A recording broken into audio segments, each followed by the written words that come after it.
이 앞에 초가 4개가 다 켜졌습니다. 이제 초가 4개가 다 켜졌다라고 하는 것은 주님이 곧 이 땅에 오신 날을 우리가 만날 수 있구나, 맞이할 수 있구나, 뭐 이런 것이 되겠죠. 무엇인지 가득 차면 때가 된 것이니까. 내일이 성탄절인데 이번 올해 이 성탄의 기쁨과 은혜가 저와 여러분 모두의 것이 되기를 축복합니다. 아멘.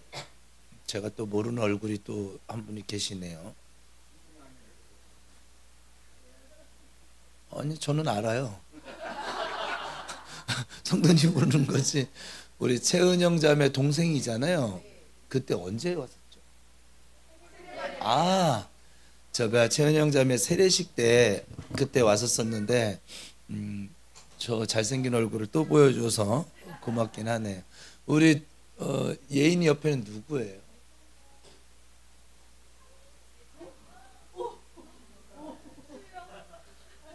미안해, 찬아. 목사님이 회개를 할게. 너무 오랜만에 봤다. 야, 얼굴이 어떻게 저렇게 달라졌을까? 살이 많이 빠졌네. 저기 이원철 목사님 장남이에요. 우리 박수 치님이 확실히 칩시다. 저기 예찬이 우리 교회 지금 처음 왔지? 여기는 상곡동은 그 전에 왔었던 적이 있었나요? 네. 어쨌거나 우리 교회 지금 이 예배당을 처음 밟았으니까 우리 은영이 동생 이름 뭐였지? 현덕. 맞아, 현덕. 미안해요. 요즘 목사님이 좀 얘가 좀 많이 바빠요. 얘가 너무 많이 바빠가지고 그래요. 우리 주 안에서 만난 예찬이 하나님의 아들들이에요. 예찬이 우리 현덕 형제 주 안에서 환영합니다.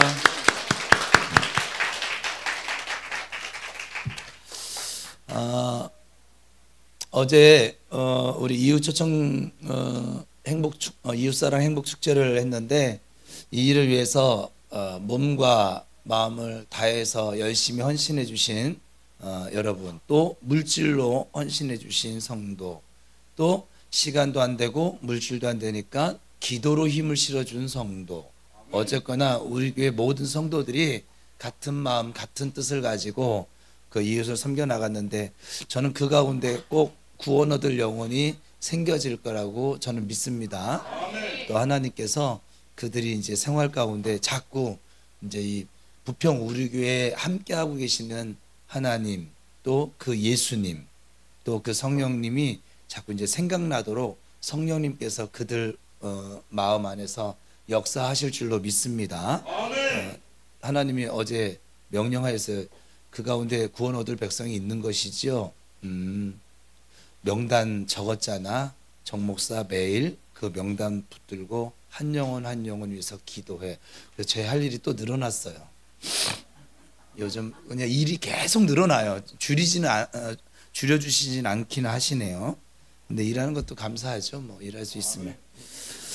오순절 성령 사건 이후 이 사도들의 모습은, 그러니까 성령 충만해진 이들의 모습은 마치 꼭 미친 예수님께 미쳐 있는 사람들처럼 보여졌습니다.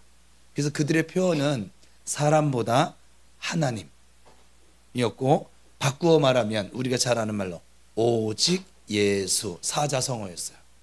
오직 예수. 저와 여러분도 사람보다는 하나님의 자세로 평생을 살아갈 수 있게 되기를 주님의 이름으로 축복합니다. 아멘. 우리 교회가 이 오직 예수의 기치를 높이 들고 하나님께만 영광을 돌리겠다는 자세로 이 세상을, 이 말세를 살아가는 이 세대를 다시 리드해 나갈 수 있는 그런 하나님이 주인 되시는, 예수님께서 주인 되시는 그런 교회가 되기를 주님의 이름으로 축복합니다. 아멘. 그런데 이 사도들이 오직 예수의 기치를 높이 들자 부딪힘과 핍박이 뒤따랐어요. 잘 돼야 되는데 자꾸 핍박이 따라오는 거예요. 바로 종교 지도자들의 핍박이었습니다. 이 종교 지도자들에게 사도들은 아주 눈에 가시와 같은 존재였거든요. 사도들에 의해서 자꾸 예수님의 이름이 널리 퍼져나가는 거예요. 그리고 사도들에서 자기들에게 나타나지 않는 그 수많은 능력들이 나타나는 거예요. 사도들을 통해서 수많은 사람들이 정말 원하지 않는데 예수님을 자꾸 영접하는 거예요. 그리고 구원을 받습니다. 그리고 사도들에 의해서 이 복음이 자꾸 확장되어져 가고 사도들로 예수 그리스도가 메시아이시고 하나님의 아들이심이 자꾸 증명되어져 가는 거예요. 그 나타나는 열매로. 바리새인과 서기관들은, 이 종교 지도자들은 말은 잘하는데 열매가 있어요, 없어요? 없어요. 그들의 열매는 비판이에요. 지적질이에요. 그리고 정죄예요. 그리고 지들만 잘났다고 하는 그거였거든요. 그런데 이 사도들은 그게 없어요.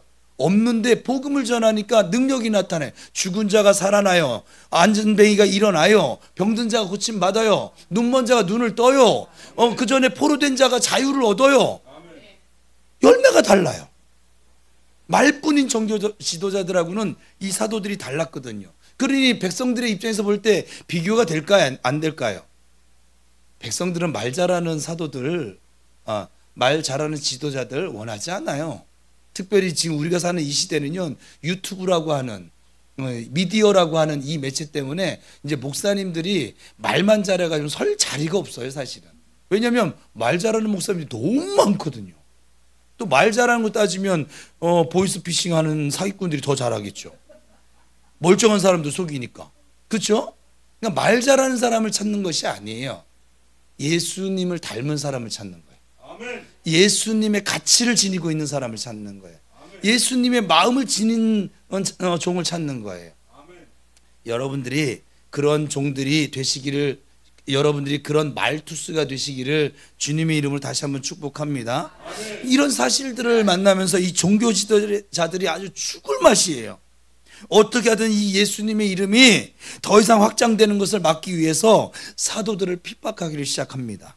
복음이 확장되는 걸 저 사단이, 저 마귀가 가만 두고 보겠냐고요.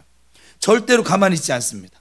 수단과 방법을 가리지 아니하면서 막고 또 막습니다. 그러니 예수님 때문에 핍박받는 것은 사실 너무나도 당연한 일입니다.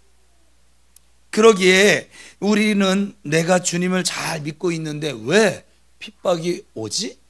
예수님을 잘 믿고 있는데 왜 핍박이 안 오지? 라고 질문을 던져야 돼. 예수님을 잘 믿고 있는데 왜 핍박이 오지? 이 질문이 아니라 예수님을 내가 이렇게 잘 믿고 있다고 난 생각을 하는데 왜 나한테는 핍박이 오지 않지? 여러분, 예수를 잘 믿으면 핍박이 옵니다. 예수님이 그러셨어요. 세상이 너희들을 미워할 거야. 근데 너희들을 미워하는 것이 아니라 나를 미워하는 거야. 우리가 예수님처럼 살잖아요. 그러면 저 어두움이요, 우리 빛이잖아요. 빛이 임하면 저 어둠이 빛을 좋아하겠어요? 싫어하겠어요? 싫어하겠죠. 자기들이 설 자리가 없어지니까. 우리가 예수를 잘 믿어서 빛이 되고 소금으로 살잖아요. 저 어두움이 싫어할 수밖에 없어요. 핍박이 다가올 수밖에 없어요. 예수님 때문에 어려운 환경이 올 수 있고 무척 견디기 힘들어질 수도 있어요. 심지어는 생명의 위협까지도 받을 수 있고 실제로 목숨을 잃는 순교의 경우도 있습니다. 사탄은 교회와 신실한 그리스도인들을 무너뜨리기 위해서 밤낮 가리지 않고 연구하고 있어요. 사실은 그러다 조금만 우리가 틈을 보이면, 여지를 남겨두면 단숨에 우리에게 공격을 합니다. 우리 베드로전서 5장 8절 같이 읽겠습니다. 시작.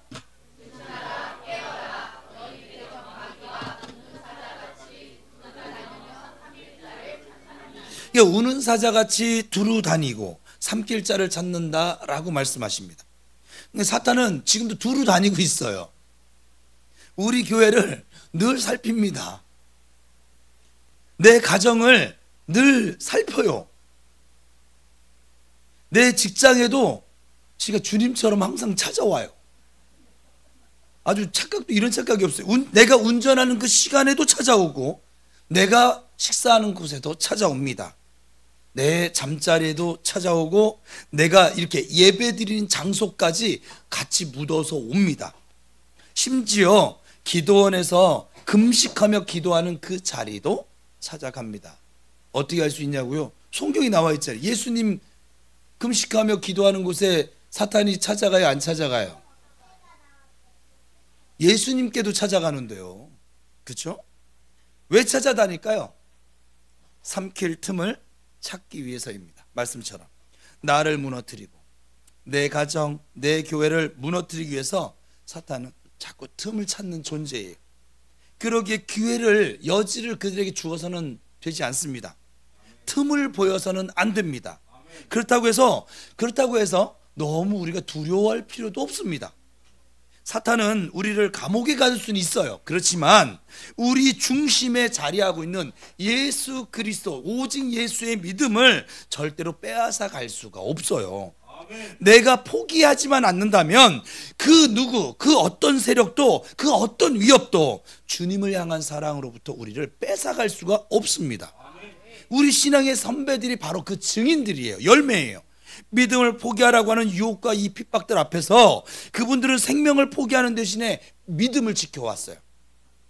그리고 무엇보다도 중요한 것은 우리에게는 해야 할 일, 즉 사명이 아직 남아있다는 것이죠. 그러기에 그 일을, 그 사명을 다하기까지 하나님께서는 우리를 분명하게 지켜주고 계십니다. 그 일을 할 수 있도록 우리를 책임져 주고 계십니다. 나를, 우리 가정을, 우리 교회를 하나님께서 지켜주시고 책임져 주심을 믿으시기 바랍니다. 이제껏 우리 교회가 많은 일을 했을까요?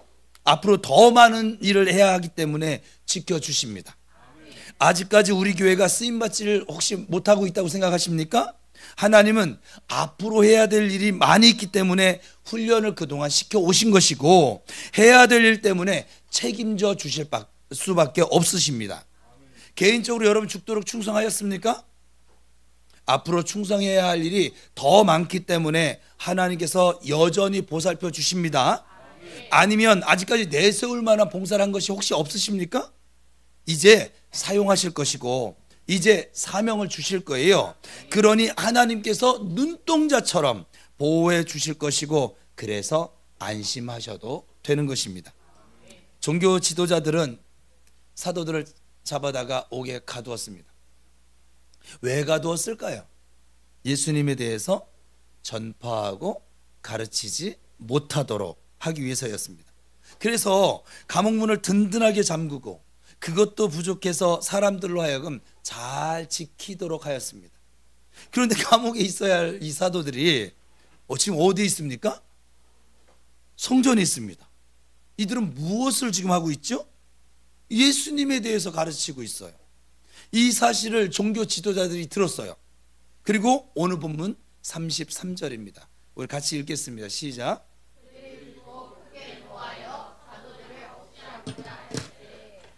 복음을 전하지 못하도록 하기 위해서 옥에 가두어 놨더니 지금 밖에서 가두었는데 밖에서 가르치고 있으니 화가 날까요, 안 날까요? 저 같아도 나겠어요. 이 사도들의 행동은 이 종교 지도자들이 노여워할 만했습니다. 그래서 죽이겠다고, 이제는 쟤들은 가두는 것으로 안 되겠어, 죽여야겠어 결심을 하게 됩니다. 사도들은 예수님을 위해서 죽겠다라고 하고 있고, 지도자들은 예수님 때문에 저들을 죽이겠다라고 하고, 아주 그냥 극과 극의 모습을 지금 우리가 한 성경에서 보고 있습니다. 우리가 예수님 편이 되면 예수님을 위해서 죽을 수도 있어요. 내가 죽기는 싫다는 거죠, 지금. 네, 죽기는 싫다는 거예요. 아무리 말로는 오직 예수를 외치지만 오직 예수가 아니거든요, 지금도.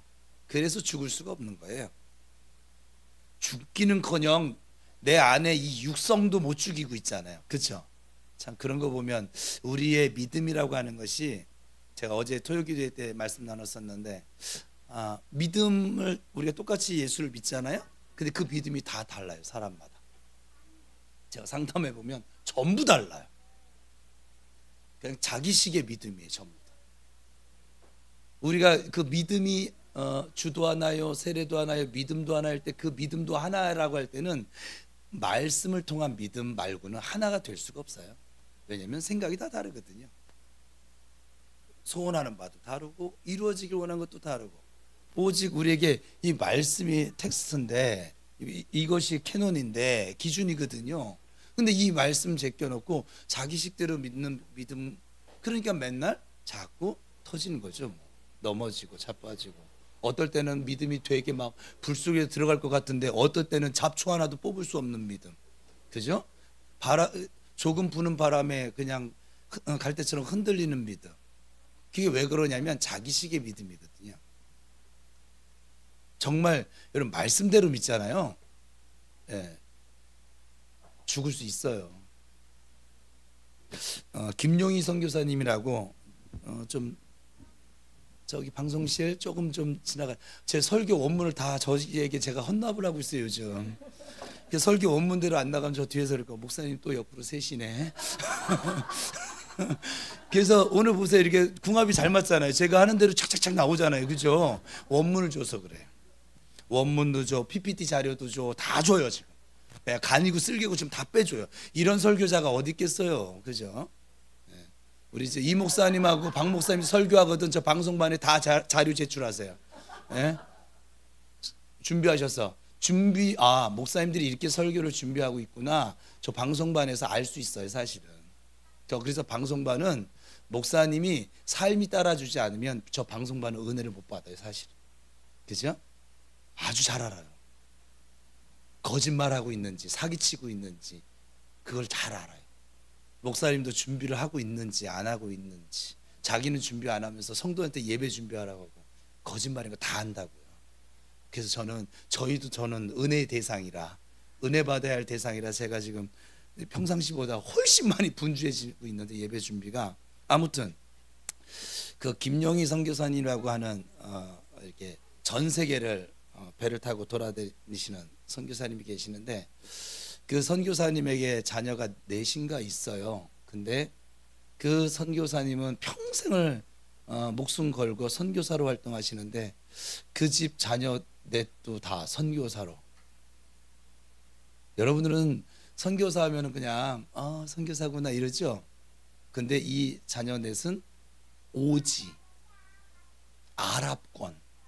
여러분 아랍권 선교사들은요 언제 죽을지 정말 몰라요. 어느 날 제가 들은 바로는 가이드를 통해서 성지순례를 갔을 때 어느 날 집이 하나, 동네에서 집이 터져버렸대요. 폭발을 했대. 왜냐하면 그 아랍권에 있는 사람들이 예수를 믿고 있는 선교사님 집 대문 앞에다가 이 폭탄 선물을 가장한, 우리식으로는 택배 상자를 가장한 그거를 그 앞에 놓고 그렇게 가버린대요. 그러면 어느 정도 시간이 지나면 뻥! 그러면 집이 그냥 아작이 나는. 그래서 선교사 일가족이 모두 하나님 품으로 가는. 러시아에 간 선교사는 제가 아는 것만 얘기하면 거기는 총을 소지하나 봐요 러시아는. 근데 좀 돈이 좀 된다 그래도 선교사님 집이래요. 선교사님들이 뭔 돈이 있을까 싶긴 한데, 그래서 선교사님 집에 와가지고 그래서 자기들이 알지 못하는 발걸음과 뭐가 똑똑똑 하면은 그 선교사님은 어차피 사명 가운데 가니까. 그런데 중요한 건 가족이에요. 여기 목사 셋이 있지만 목사들은 하나님 저를 바칩니다 했지만 가족들이야 무슨 죄가 있겠어요. 죄라니까 좀 이상하다. 무슨 가족들은 사명을 받은 게 아니잖아요. 그치 예찬아, 네가 목사님 아들로 태어나기로 작정하고 태어났겠니? 저기에는 지금 막 치를 떠내. 목사 아들로 태어난 게.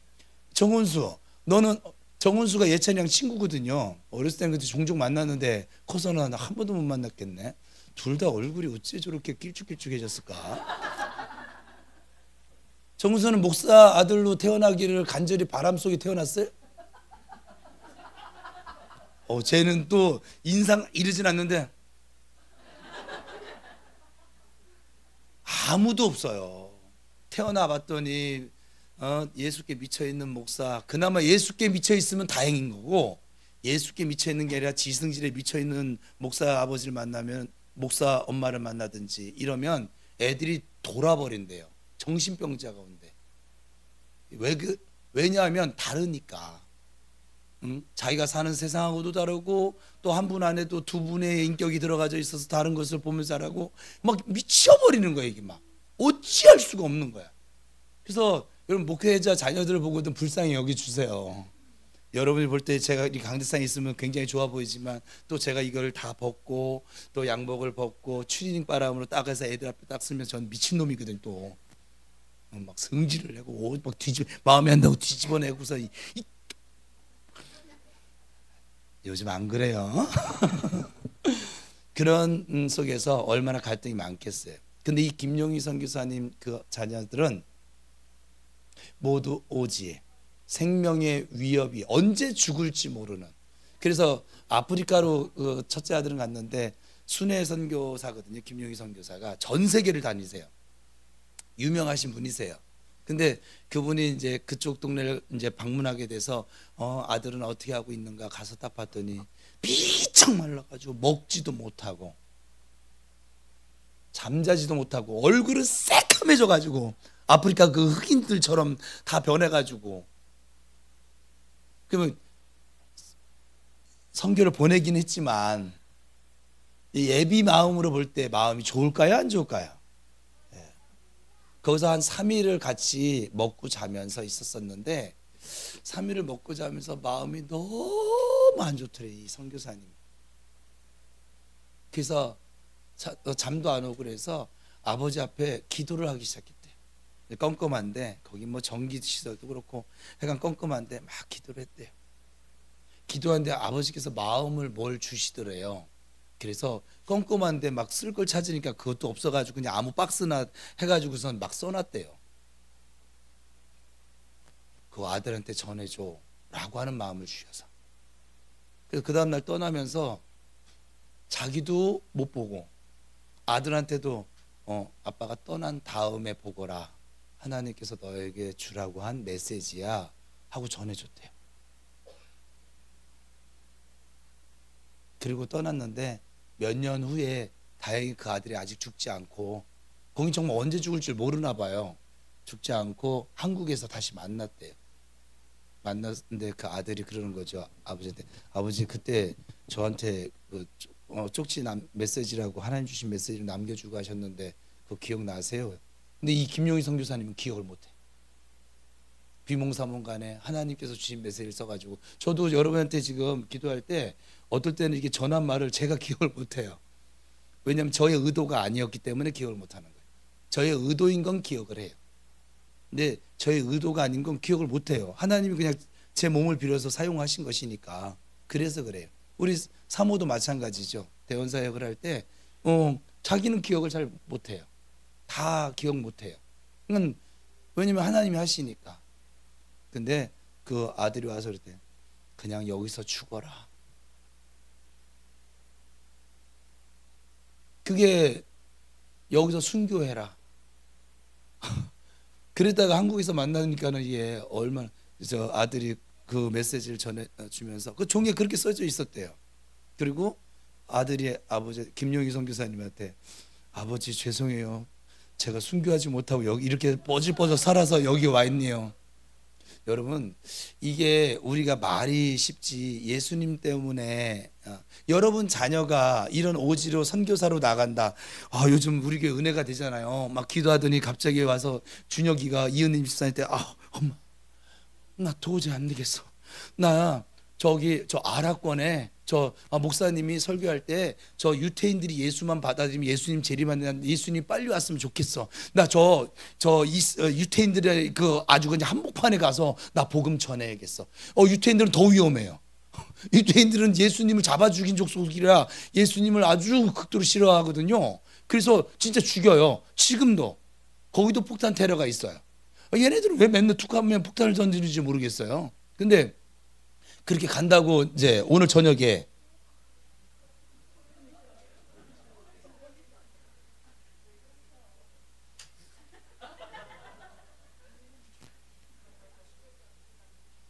그러게 준혁이만 보고 살고 있는데, 그쵸?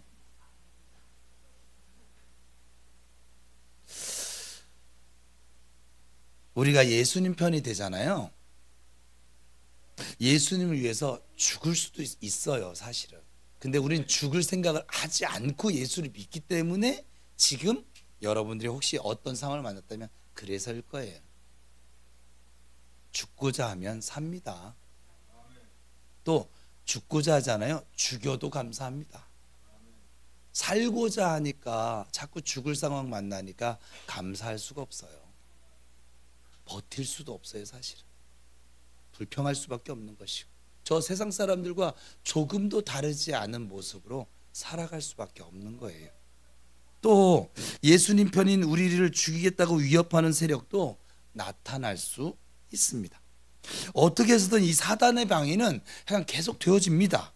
기도 열심히 하면 못하게 방해하고, 그리고 주님께 시간을 드리면 다른 방향으로 시간을 사용하도록 빼앗는 자들이 나타납니다. 나를 넘어뜨리고 교회를 넘어뜨리기 위해서 또 찍고 또 찍습니다. 여러분의 삶에 이런 현상이 나타나요? 안 나타나요? 안 나타나면 회개해야 된다고요. 내가 지금 예수를 바르게 믿지 못하고 있는 거예요. 사탄이 볼 때 쟤는 내버려 둬도 쟤는 아무런 문제가 되지 않아. 그래서 내버려 두는 거예요.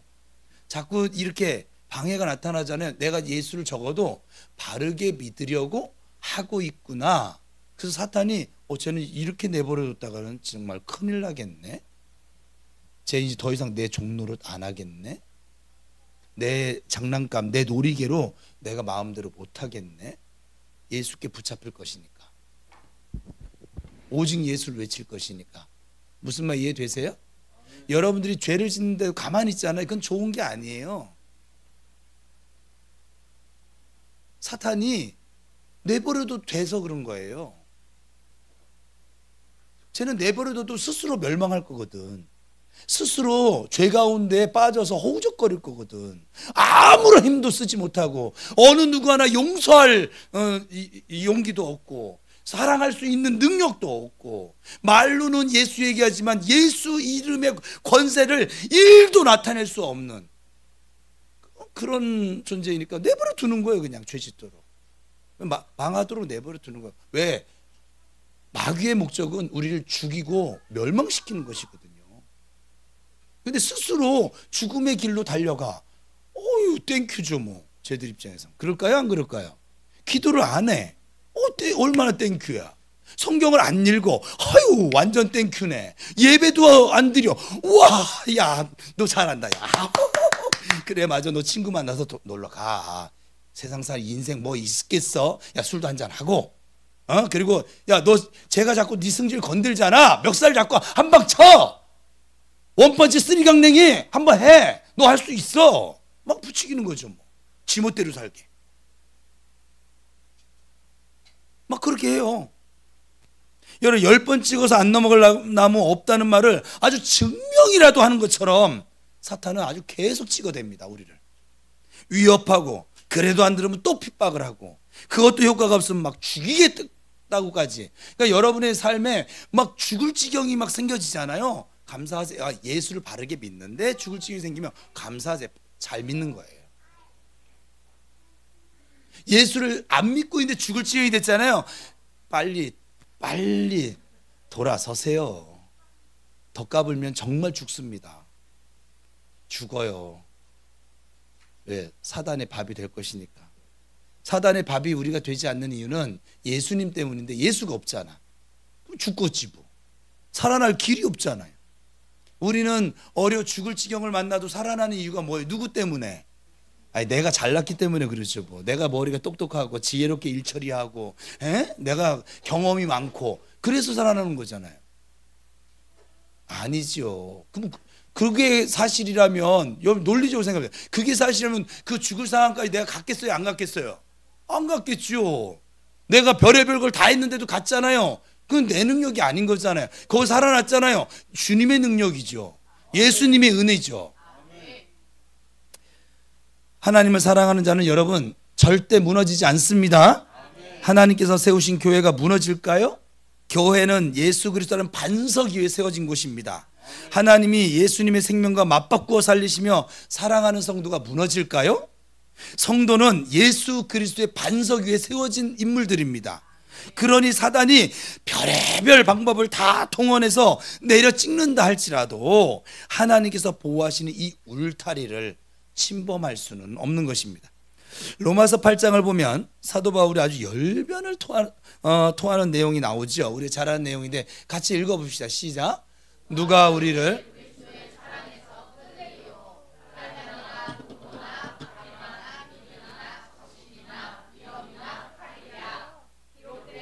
우리가 종일 주를 위하여 죽임을 당하게 되며 도살할 양같이 여김을 받았나이다 함과 같으니라. 그러나 이 모든 일에 우리를 사랑하시는 이로 말미암아 우리가 넉넉히 이기느니라. 내가 확신이 나노니 사망이나 생명이나 천사들이나 권세자들이나 현재일이나 장래일이나 능력이나 높음이나 기쁨이나 다른 어떤 피조물이라도 우리를 우리 주 그리스도 예수 안에 있는 하나님의 사랑에서 끊을 수. 누가 우리를 주님의 사랑에서 끊을 수 있을까요? 환난일까요? 핍박일까요? 배고픔? 아니면 위험, 칼, 사망, 권세자들? 그 누가 끊을 수 있을까요? 아무도 끊을 수 없습니다. 하나님이 우리를 어떻게 사랑하셨을까요? 나를 살리기 위해서 나 하나 살리자고 아들을 죽이셨습니다. 아들을 잃고 대신 얻은 존재가 나입니다. 여러분입니다. 이처럼 나를 사랑하고 계십니다. 그런데 나를 넘어지도록 그냥 내버려 두시겠습니까? 사탄이 자꾸 찝쩍거리는 걸 보고만 계시겠습니까? 내가 일단 하나님의 자녀가 되면 하나님께서는 끝까지 나를 책임져 주시는 나의 아버지십니다. 구원 받으셨습니까? 그러면 그 구원은 절대로 취소되지 않습니다. 하나님께서 끝까지 책임져 주십니다. 만약 우리가 잘못된 길로 들어서서 돌아서지 않는다면 포기하지 않고 사랑의 매를 대서서라도 채찍질을 해서라도 돌아오도록 만드십니다. 바울은 이 사실을 알았어요. 그래서 소리친 거예요. 내가 확신한다. 그 누구도 우리를 하나님의 사랑에서 끊을 수 없느니라. 아멘. 믿으십니까? 아멘. 사탄이 우리를 어떻게 하지 못합니다. 사도들이 위기에 처했어요. 목숨을 잃을 처지입니다. 하나님께서 가만히 계실까요? 네, 아니죠. 하나님은 사람이 전혀 생각할 수 없는 도구를 사용하셔서 이 사도들을 지켜주십니다. 누굽니까? 가말리엘입니다. 오늘 본문 34절 같이 읽겠습니다. 시작.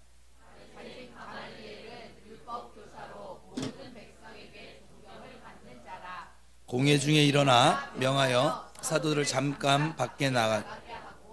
이 가말리엘은 바리새인입니다. 여러분 알 법한 인물이기도 합니다. 그는 율법을 가르치는 모든 백성들에게 존경을 받는 율법 학자였습니다. 그리고 우리가 잘 아는 인물 바울의 스승이기도 했습니다.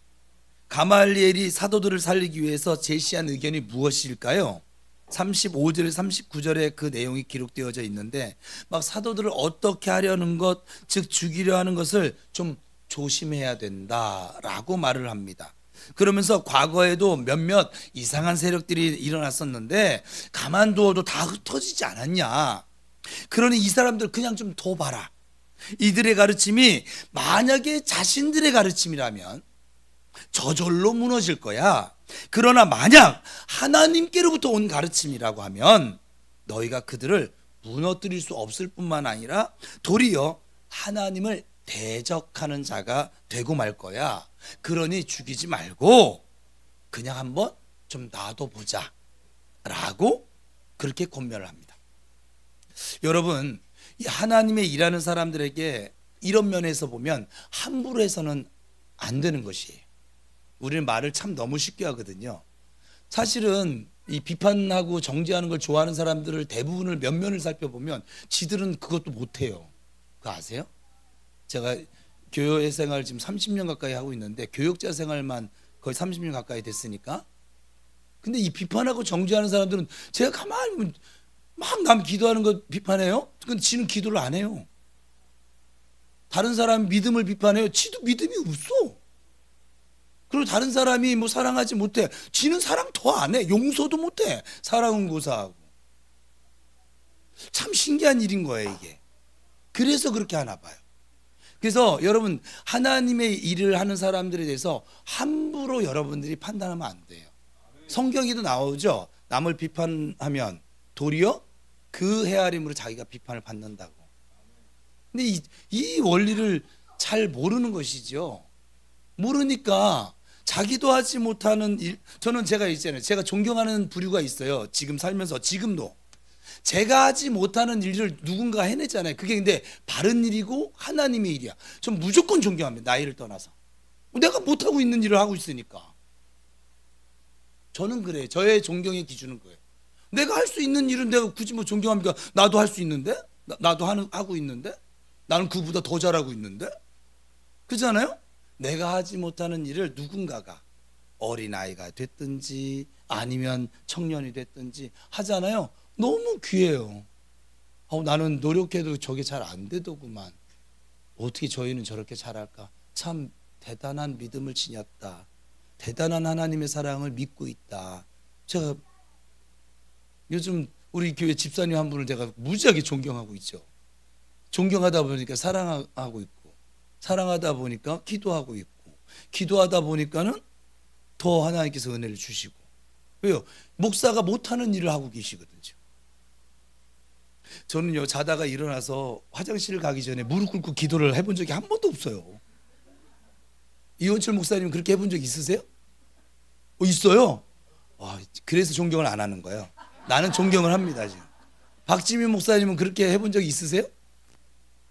성 목사님은 자다가, 저녁 밤중에 자다가 화장실이 마려서 일어났어. 근데 일어나자마자 무릎을 꿇고 아버지께 기도하고 화장실을 간다는 거예요, 저 집사님은. 무릎 꿇고 기도해야지. 어디 건방머리 터지게 양반다리로. 그렇죠. 아니, 화장실이 지금 급한데. 정말 말기도. 그래서 지금 제가 도전이 돼서 지금 저는 뭐 그전부터 지금 하긴 했는데 눈을 뜨자마자 아버지 찾는 거를 지금 실시하고 있거든요. 해보고 있는데 여러분 해보세요. 저녁에 자기 전에도 아버지 저 잘게요. 평안한 밤 주세요. 꼭 무릎 꿇고 기도하지 않아도. 왜? 아버지가 지금 내 안에 계시니까. 나와 함께 동행하고 계시니까. 여러분, 이 아버지를 내가 인식하지 못하는 사람은 때렸다 죽여도 못할 일이에요, 이건. 여러분은 자고 일어나면 어때요? 제일 먼저 핸드폰 열어보지 않으세요? 뭐 시계를 보기 위함이다. 여러 핑계는 있어. 어제 핸드폰이 여러분의 삶에 하루 일과에 딱 첫 대면하는 애 아닙니까? 하여간 제가 설교를 하다 보면 저만 아주 세속적이야. 다 거룩해. 그러세요.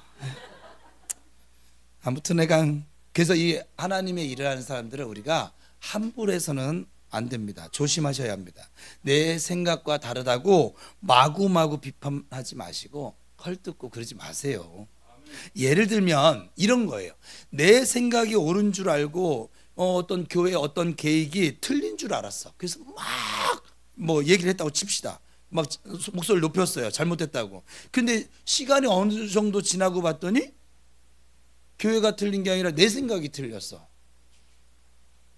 그러면 어떻게 할 거예요? 이미 엎질러진 행동 주워 담을 수 있을까요? 어떻게 할까요? 가말리엘은 지금 그런 행동을 가리켜서 하나님을 대적하는 것이다 라고 지금 말을 하고 있는 거예요. 하나님 믿는 우리가 어떻게 하나님을 대적하는 자가 될 수 있을까?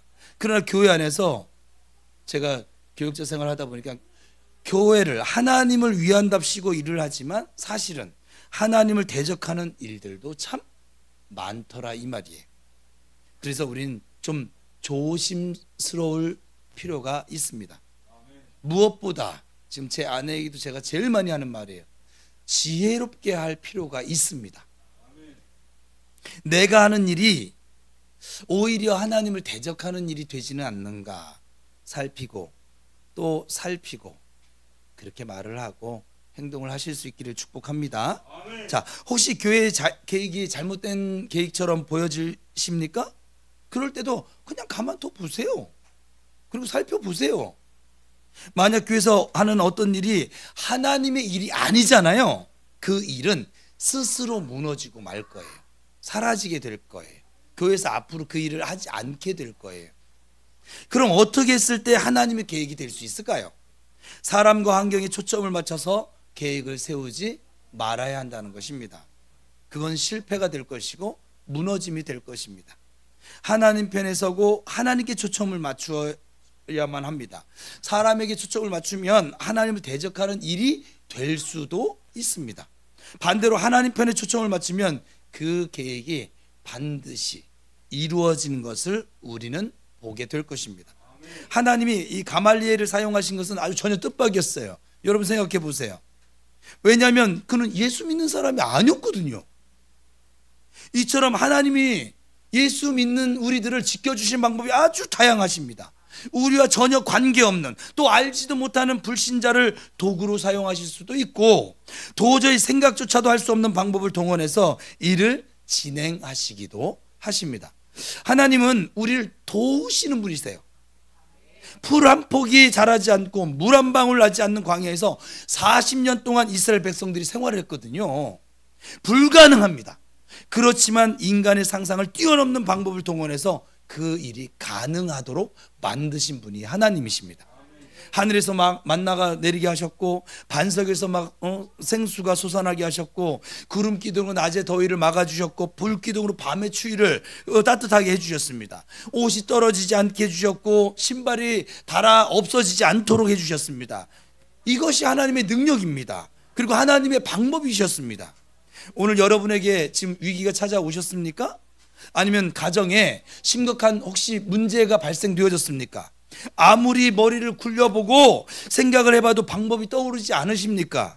사방이 막혔고 꼭 하늘까지도 막힌 것 같으십니까? 주변을 좀 돌아보아도 나를 도와줄 리가 하나 없습니다. 그렇다면 끝입니까? 남은 것은 자포자기뿐입니까? 그렇지 않죠. 아닙니다. 하나님께서는 의외의 인물을 숨겨 놓으실 수 있습니다. 우리의 생각엔 해결의 방법이 없지만 하나님께서는 이미 방법을 세워 놓았음을 믿으시기 바랍니다. 하여간 우리 정간사님에게 조금 약간의 어려움이 있었었는데 저분이 생각지 못한 인물을 통해서 그 문제를 해결해 가시더라고요. 또 우리 김수환 집사 가정에도 좀 어려운 일이 있었는데 저들이 생각하지 못한 방법으로 하나님이 해결을 해 가시더라고요.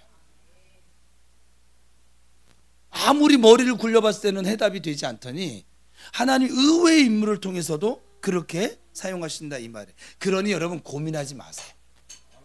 걱정하지 마세요. 우리에게 심각한 문제와 만약 우리 가정에 큰 시험거리가 다가와져 있다면 그것을 해결해 줄 방법과 해결해 줄 사람이 곧 눈앞에 나타남을 믿으시고 기도하시기 바랍니다. 나타날 것이에요. 그러니 인간적인 생각으로 낙담하지 마시라고요. 염려만 하지 마시라고요. 하나님의 도움이 어떻게 다가올지 믿음으로 기도하면서 기다리시라고요. 한편으론 우리가 하나님께 쓰임받는 도구가 되어져야만 합니다. 동시에 우리 중에 누구도 사단의 도구로 이용되어져서는 안 될 것입니다.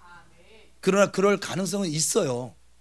가나안 땅에 들어간 이스라엘 백성 전체가 하나님의 도구로 이제 막 쓰임받을 정복 전쟁을 할 때 아간이라고 하는 사탄의 도구로 쓰임받아서 이스라엘 공동체에 아픔을 가져다 주었고 하나님의 계획이 늦춰질 수밖에 없었습니다.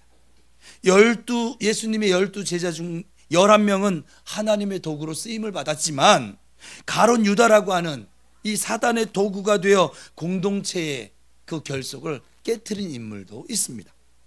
바나바는 우리가 성경을 살핀 것처럼 하나님의 도구였습니다. 그런데 아나니아와 삽비라는 사탄의 도구로 쓰임 받게 되어졌습니다.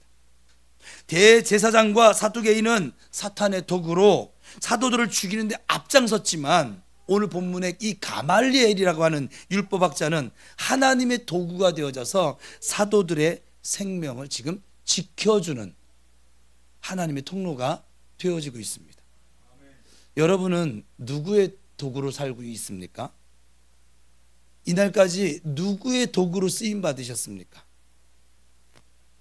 하나님의 도구로 평생 쓰임 받는다 할지라도 은혜를 사실 다 갚을 길이 없거든요. 어차피 덤으로 사는 인생이니까. 하물며 사탄의 도구로 쓰임 받는다, 어찌 구원받은 자의 모습이라 할 수가 있을까? 그러고도 어떻게 하나님 앞에 설 수가 있을까? 여러분은 할 수만 있으면 유익을 몰고 다니는 성도들이 되시길 주님의 이름으로 축복합니다. 아멘. 여러분이 하는 일마다 교회와 이웃 성도들에게 유익이 되어지길 축복합니다. 아멘. 그리고 하나님이 꼭 필요로 하시는 그때 하나님이 가장 쉽게 고민하지 않고 쓰실 수 있는 도구로 훈련되어지기를 축복합니다. 아멘. 여러분을 보시고 하나님께서 중요한 일을 그냥 마음껏 망설임 없이 맡기실 수 있게 되기를 주님의 이름으로 축원합니다. 아멘. 초대교회의 기초에 베드로라는 도구가 있었어요. 세계 선교의 기초에 바울이라는 도구가 있었어요. 한국 교회를 살리는 기초에 우리 부평 우리 교회가 서게 되기를 축복합니다. 아멘. 우리 교회 부흥에 저와 여러분이 사용되어질 수 있기를 축복합니다. 지금 하나님께서는 21세기에 베드로와 바울을 찾고 계신 거예요. 이때 내가 한번 베드로가 되어보지, 내가 한번 21세기의 바울이 되어볼게, 굳게 다짐하시고 마음껏 쓰임받는 도구가 되시길 다시 한번 주님의 이름으로 축원합니다. 아멘. 오늘 본문 40절 같이 읽겠습니다. 시작.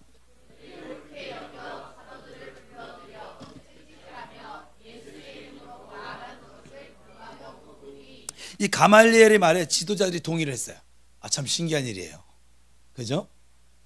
조금 전까지 죽이겠다고 작정했거든요. 그런 그들이었지만 죽어서는 안 되겠다고 자세를 바꿔버렸어요. 하나님께서 이처럼 지켜주십니다. 종교 지도자들은 살려주는 대신 채찍질하면서 복음을 전파해서는 안 된다라고 금지령을 내렸습니다. 그게 놓아주는 조건이었어요.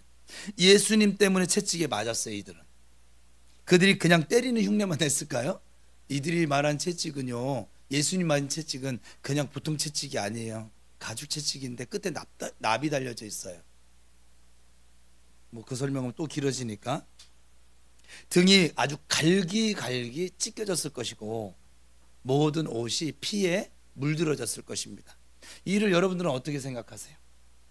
예수님 때문에 감옥을 들어갔어요. 예수님 때문에 채찍에 지금 맞고 있어요. 어떻게 생각하십니까, 여러분들은? 여러분은 예수님 때문에 모욕당하는 것도 못 참잖아. 욕먹는 것도 못 참잖아. 조금 손해보는 것도 견딜 수가 없잖아. 그죠? 근데 어떻게 생각하세요? 예수님 때문에 여러분에게 이런 일들이 발생한다면 여러분은 어떤 반응을 보이실 것 같아요? 내가 예수를 잘 믿는데도 왜 나에게 이런 일이 일어나는가 하면서 불평하고 원망하지 않으실까요? 어떨까요? 지가 잘못 계산하고 지가 사고 쳐서 어떤 문제를 만났는데도 하나님 원망하잖아요. 그렇지 않을까요? 좋은 일이 있을 때만 감사하며 기뻐하는 것이 아니라 좋지 못한 일이 생기고 계속 잘 풀리지 않을 때도 우리는 도저히 하나님께 감사 또 기뻐할 수는 없을까요? 정말 올해 저에게 가장 많이 하신 물음이시고 그리고 성도들에 대해서 말씀하실 때 하신 말씀이에요. 그리 아니할지라도 내가 그렇게 해주지 않을지라도 정 목사는 감사할 수 있어? 그 집사는 감사할 수 있을까? 그 권사는 감사할 수 있을까? 그 성도는 감사할 수 있을까? 그 목사는 감사할 수 있을까? 자기들이 원하는 대로 이 일이 풀려지지 않아도 여전히 나를 향해서 감사할 수는 없을까? 이 질문이었어요. 저 2023년에 이거 하나 남았어요 지금. 엊그저께도 들었잖아요. 이웃 초청잔치에 주님 얼마나 올까요? 그래도 행사를 앞두고 있으니까 저의 마음에 리더인데 그런 질문 정도는 할 수 있지 않을까요? 근데 아버지가 왜? 많이 보내주면 감사할 거고 적게 보내주면 감사하지 않을 거야? 내가 알아서 할 거야. 적당하게 보내줄 거야. 적당한 인원이 30명 초대에 17명이셨어요. 근데 제가 한 대 얻어맞았어요.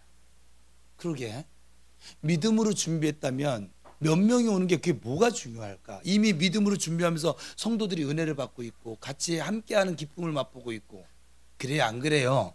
헌신하는 즐거움이 있었고, 누군가는 막 그냥 넙죽 그냥 큰 헌신도 하시고, 누군가는 쌀로도 헌신하시고, 누군가는 잠자지 않고, 잠 많은 저 양반이 저러다 쓰러지지 않을까 제가 걱정될 정도로, 에? 내가 제발 좀 집에 가서 필사 오늘 한 장만 하고 주무시라고 해도 말도 안 듣고서, 그리고 제가 염려스러울 정도로 막 헌신을 하고 있어서, 근데 이미 그 헌신 속에 하나의 은혜를 다 주셨는데,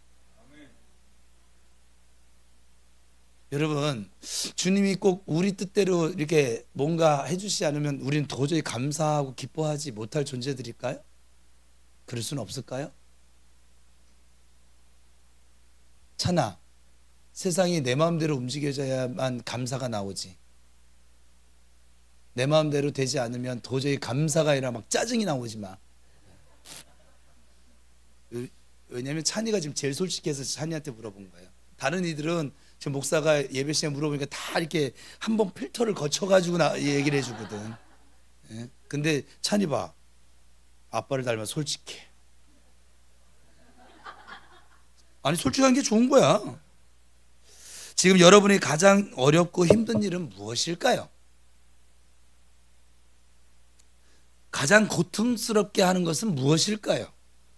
그것도 하나님께서 주신 것임을 좀 믿고 진심으로 기뻐하고 진심으로 한번 좀 감사해 보지는 않으실래요? 사도들은 지금 예수님 때문에 감옥에 갇혔고, 예수님 때문에 죽을 위험에 처했고, 예수님 때문에 채찍에 맞는 것에 대해서 지금 기뻐하고 있습니다. 41절이 바로 그 내용이죠. 같이 읽겠습니다. 시작. 사도들은 그 이름을 위하여 능력받는 일에 합당한 자로 여기심을 기뻐하면서 공의 앞을, 내가 예수를 잘 믿는데도 왜 나에게 이런 일이 일어나는가?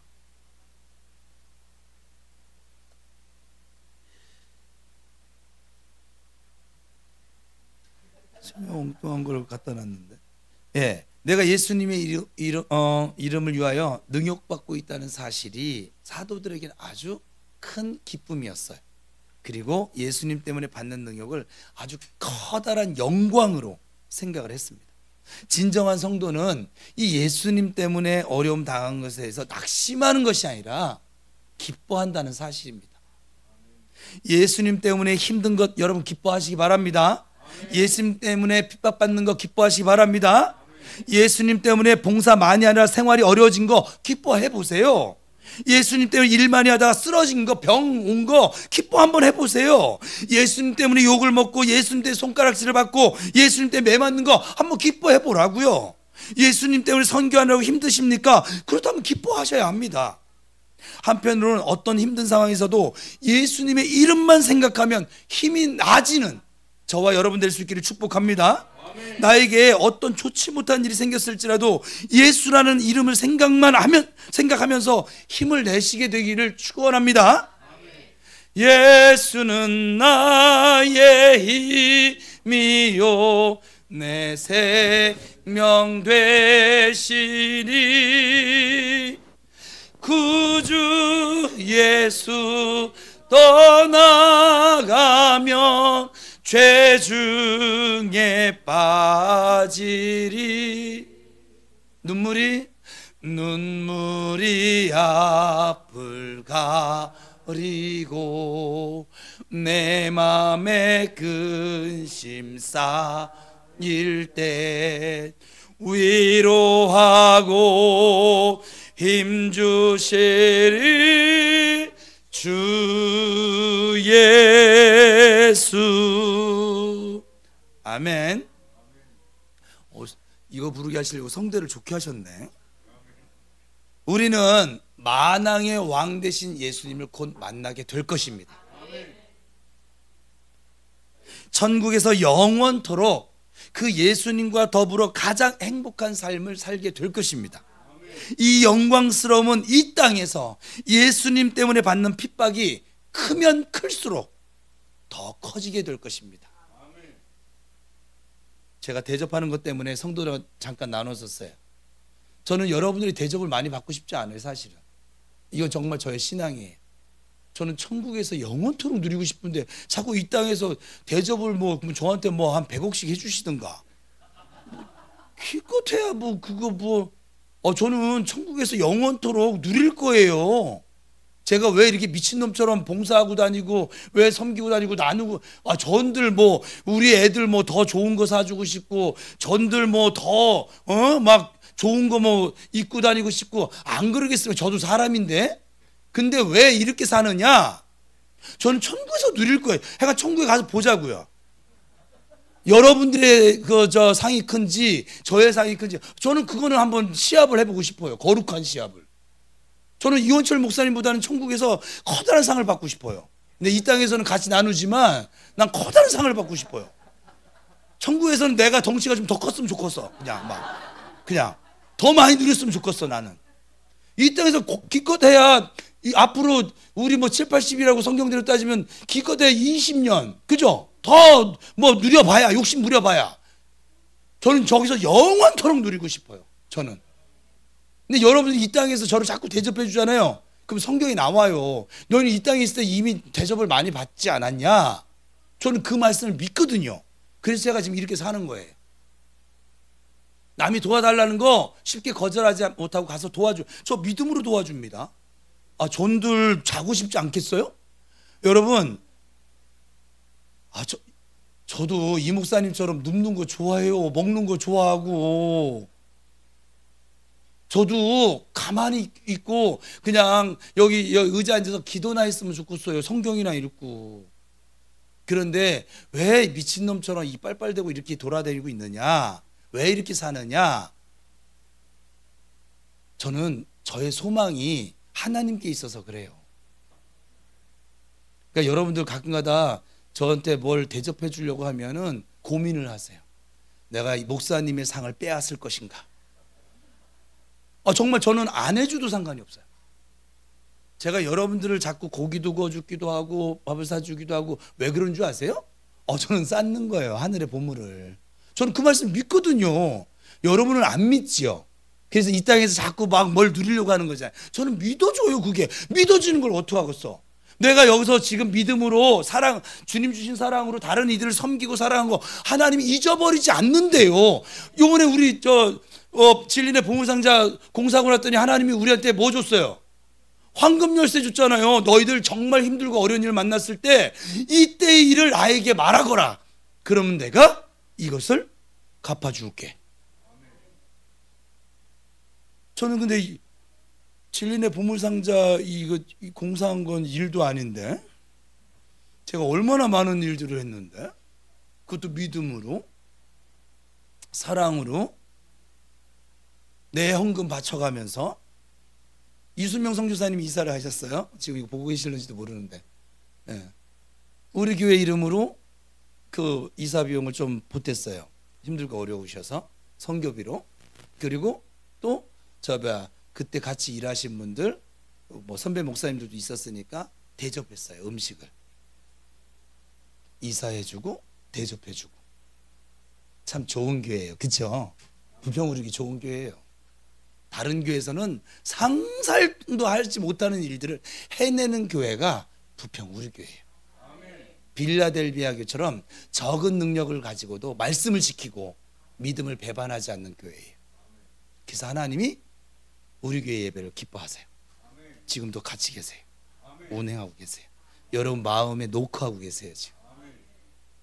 그러니 여러분 기뻐해야 되지 않습니까?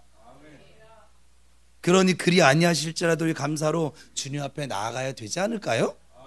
마태복음 5장 11절에 12절 같이 읽겠습니다. 시작.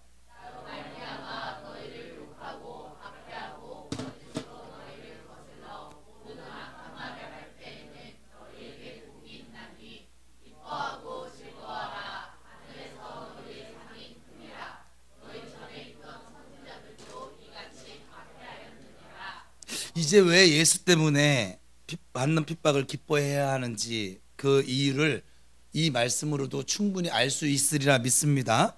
오늘 본문 42절 이어서 읽습니다. 시작. 그들이 날마다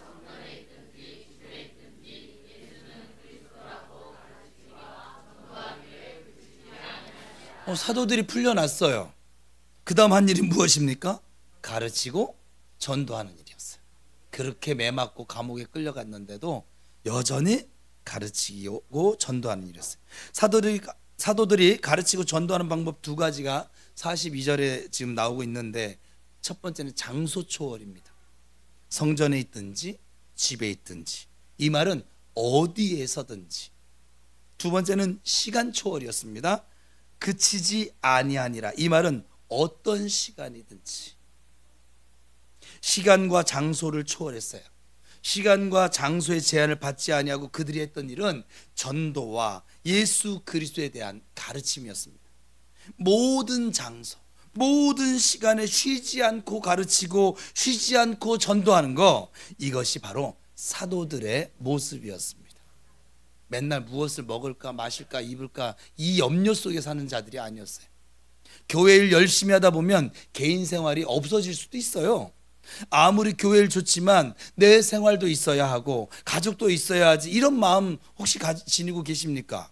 초대교회는 내 생활, 교회 생활이 따로 이원론적으로 구분되질 않았어요. 내 생활이 주님의 생활이었고 주님 생활이 곧 내 생활이었습니다. 여러분도 쉬지 않고 일하는 사람이 될 수 있기를 축복합니다. 자신을 위해서 쉬지 않는 사람이 있어요. 쉬지 않고 일하고 쉬지 않고 돈을 법니다. 쉬지 않고 즐기고 쉬지 않고 먹고 마십니다. 쉬지 않고 오직 성공만을 위해서 달려갑니다. 쉬지 않고 나만 위하다가 결국엔 죽습니다. 이런 사람 되지 마시고 하나님을 위해서 쉬지 않는 사람이 되시기를 축복합니다. 쉬지 않고 하나님 일하고, 쉬지 않고 희생하고, 쉬지 않고 충성하고, 쉬지 않고 기도하고 전도하고, 쉬지 않고 하나님 위해 일을 하다가 저 천국으로, 주님 나라로, 부름 상이 있는 곳으로, 면류관이 기다리고 있는 곳으로 부름 받게 되기를 다시 한번 주님의 이름으로 축복합니다. 하루 24시간 중 나를 위해 사용하는 시간은 얼마이고 하나님을 위해 사용하는 시간은 얼마나 될까요? 24시간 전체를 오직 하나님만 위하겠다는 자세로 살든지 죽든지 내 몸을 통해서 예수 그리스도의 이름이 귀히 여김받게 하는 삶이 바로 그런 삶이죠. 나의 가진 모든 것을 오직 주님만 위해 사용하겠다는 믿음으로 무장하셔서 하나님의 나라 확장에 크게 쓰임받는 도구가 되시기를, 주님의 사람들, 예수님의 제자가 되시기를 간절히 축원합니다. 기도하겠습니다.